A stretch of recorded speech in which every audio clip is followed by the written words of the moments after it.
welcome everyone for the press conference.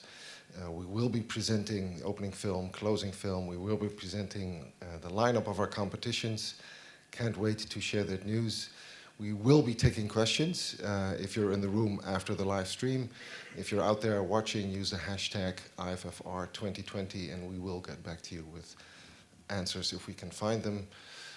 We start Wednesday 22nd with an opening film that looks back at our place in history through a personal lens, a film that shines light on an episode of Portuguese colonial history in a way that we haven't seen before, in an epic film that is called Mosquito. Here to speak about the film is the director, João Nuno Pinto. Please give him a round of applause.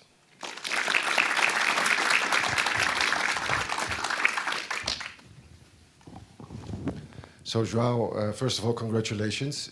Very eager to show the film. It's your second film, many years in the making. This Zacarias fellow, who is the hero of your story, who is this and how did you come about this story? Well, first of all, thank you. I'm very thrilled to be here and honored to have my film as the opening film of the festival. Zacarias' story was inspired in my grandfather's story. Because he disembarked in Mozambique with 17 years old to fight the Germans in Africa. So that was the first draft, and the film evolved to a more deep and, for me, serious questions. And so it's not anymore my grandfather's story, it's another story, but based on that story. You shot it in Mozambique. I believe you were born there. How was it like shooting in Mozambique? Because there's a large cast segment that comes from Mozambique and that is portraying important protagonists in the story. How was it like to shoot there, and was that easy to do?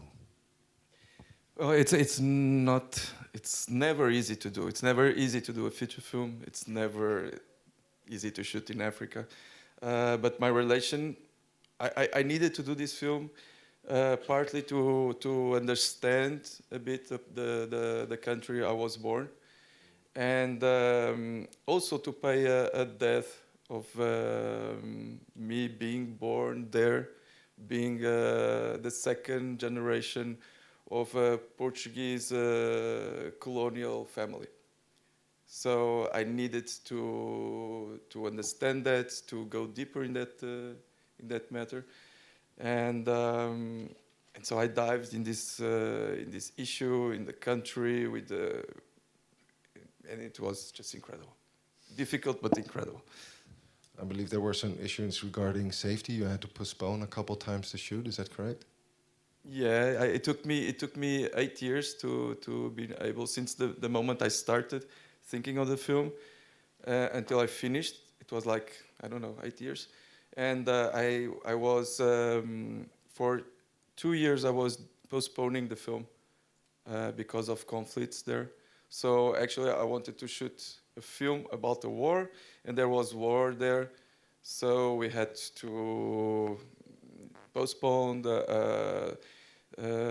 scout again in different. I was supposed to shoot in the north, and I had to rethink all the film to shoot in the south because it was safer.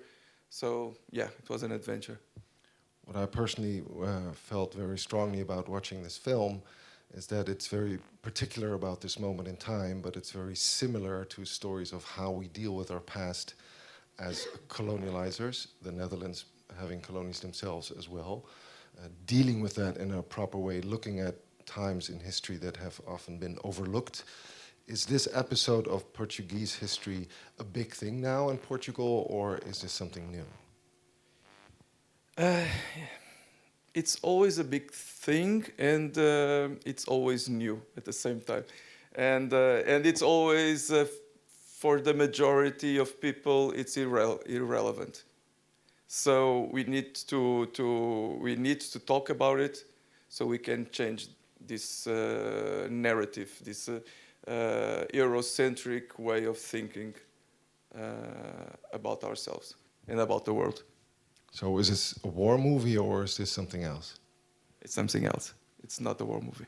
Okay, ladies and gentlemen, Joe Pinto, the filmmaker from our opening films.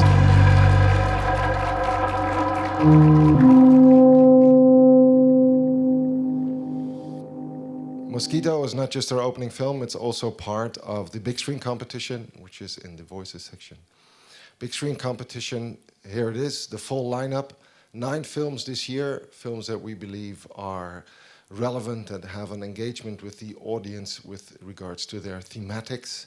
A Perfectly Normal Family, for instance, is a film by Malou Rehman, who follows how her dad becomes her mother, basically. El Cazador by Marco Berger from Argentina is a film about a young boy's looming sexuality as a homosexual. Synopsis from Taiwan about histories of families. A Yellow Animal by Felipe Braganza is an awesome film that relates to what filmmaking actually is.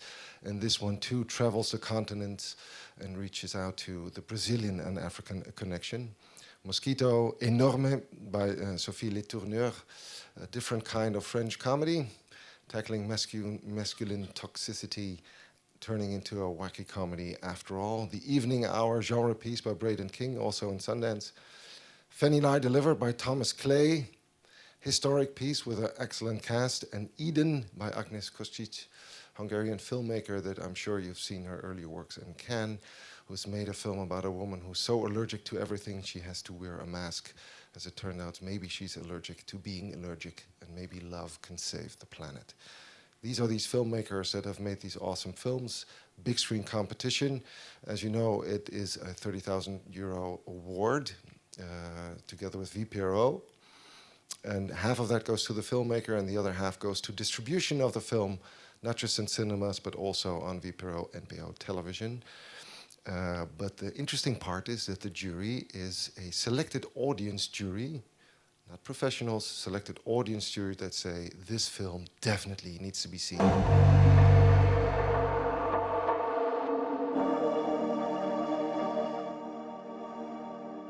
Needs to be seen on the big screen is what I wanted to say. In Bright Future, we have 2 competitions. Let's go to the Amodo Tiger Shorts competition.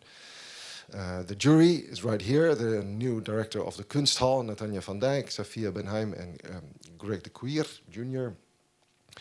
They'll be looking at a selection of short films that we care very deeply about because they always use the medium in the most refreshing, independent, and original way.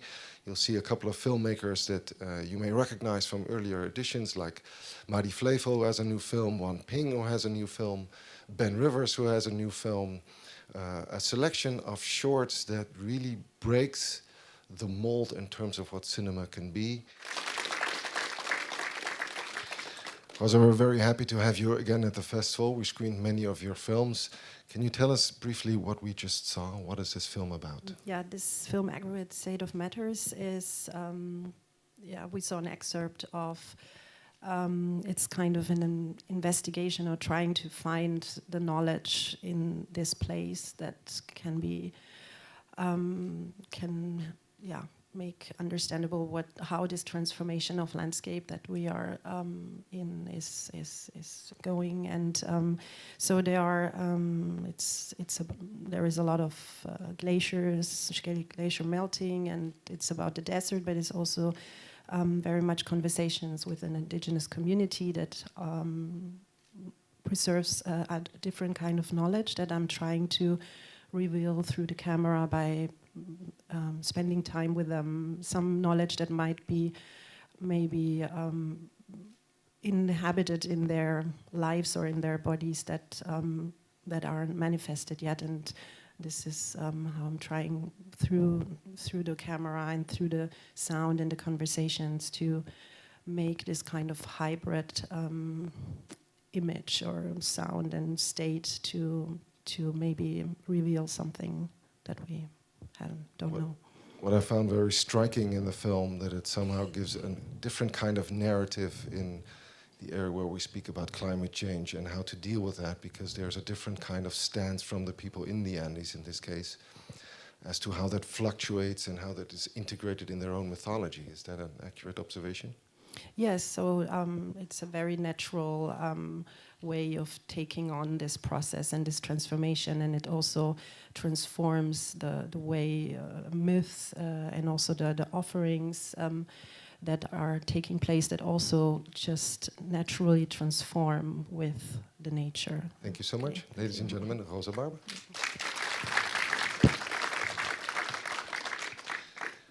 New this year is that we've curated the Bright Future competition. This is a competition for first features, for debut features that premiere as a world or international premiere in Rotterdam. We've compiled 15 of them. These three beautiful people, Michael Lipkes, you know, as a director, are judging those 15 films. Here they are.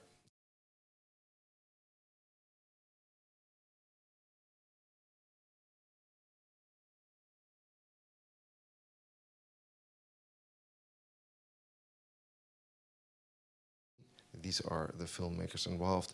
The Bright Future competition involves an award of 10,000 euros for the most exciting new work by these debuting feature filmmakers. On to the main event, the Tiger competition. And I'm very happy that even though usually we had for the last few years just 8 films in this competition, this year we just could not resist because there were so many great films that came our way. So we'll be presenting 10 films in Tiger competition. The jury consists of Emily Bouillet, director of Vision du Riel, Hafiz Rankayale, who is part of a collective which has actually gotten the prestigious assignment to curate the Documenta in a couple of years. Hania Abu Assad, it's personal, I guess. We collaborated, as you know, and he was here a couple of years ago presenting The Idol, now part of the Tiger jury. Cogonado was here before as well. Very interesting filmmaker. He showed a film called Columbus a couple of years ago. Also very keen on experimental film essays, but he'll be making bigger films as well. Sasha Polak, you know, of course, from our opening film last year. The jury will be looking at 10 films.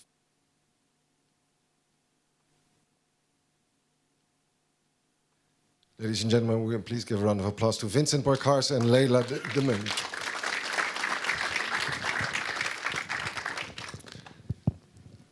So, hi, Vincent. Congratulations in your entire so competition with your film. It's an honor.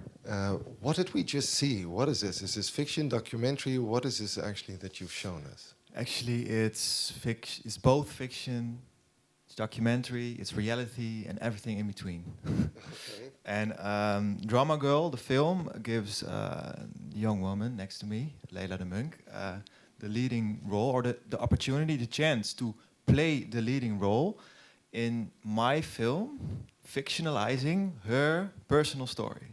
You understand it? Okay. Okay. So, Leila, why are you part of this? This is your story being reenacted. You're acting with very known actors, but it's sort of a hybrid, also a documentary. What made you accept Yeah, I this wouldn't say it's a challenge? reenaction. Vincent and I found each other through Halal. And Our producer, yeah, they coupled us. Yeah. yeah, and we have a similar story. So Vincent just,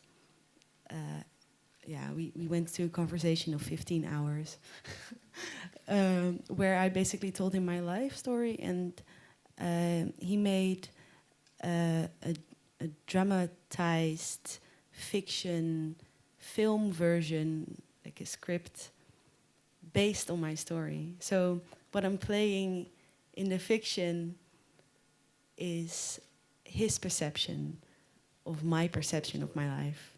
And what is the story? Real brief. The story is about a young girl, and she, the exciting incident is that her father, passed away, and that have a big influence on her life, of course. And so it's about the period after her father died, and what kind of impact it had on her life and the relationships with her mother and boyfriend or ex-boyfriend. And her story, on a personal level, I can Relate? relate to her story. So So this is probably how this film was made, yes? Because it's just about, as much about the process of filmmaking and finding a new language as the story itself. Is that correct? Exactly. Yeah, and together express our feelings in this project. Ladies and gentlemen, the director and muse of Drama Girl. Thank you. So here you have it, the full complete lineup of the Tiger competition: La Fortaleza, Desterro, El Año de Descubrimiento, Beast Clawing at Straws, Kala Azar, Jorge Tilenamon directing. These are the other directors. The other 5 films here: Nazir, Pietra Sola, The Cloud in a Room, Si Yo Fuera El Infierno Mismo, and Drama Girl. And these are the filmmakers. Which leaves us for a closing film. Almost done. Closing film is A Beautiful Day in the Neighborhood, starring this unknown face. Very uplifting story. I thought it would be very nice to end with a very uplifting element, a very warm film, which radiates the power of forgiveness as such. Is that all? No, of course not. This is the director, by the way, Maria Heller, of A Beautiful Day in the Neighborhood. It will be a special edition for sure. It's always a special edition. It'll be special for me, and it will be very nice to end with a bang. And we do this on the very night after we've given out all the awards and honored all the nominees of all the competitions that you've just seen, because we are able to do something very special. And I'm very happy that we hopefully will make this work completely. The movie Crash by David Cronenberg. We've spent a big retrospective on him years ago already. One of the greats. This film has been fully restored into the version that it was always meant to be, how you should be able to see it on a huge screen. What struck us also is the beautiful score by often collaborator Howard Shore. They've made many films together, including Eastern Promises and The Fly, etc. And so we thought it would be nice to have the Philharmonic perform the score live. So on the last Friday, we're having a huge concert. The Crash War performed live by the Rotterdam Philharmonic Orchestra. 6 guitars, lots of cars, Howard Shore in attendance. It will be a nice bang and the end of the 49th edition. All these people will be coming, hopefully more. The full program of all the names and master classes is still to be published on the 8th of January. Watch out for that. And that pretty much rounds up this presentation. Thank you very much for your attention. If you have any questions in the room, we'll be taking questions right after. Speak to the programmers if you're online. #IFFR 2020. Thank you for watching. Thank you.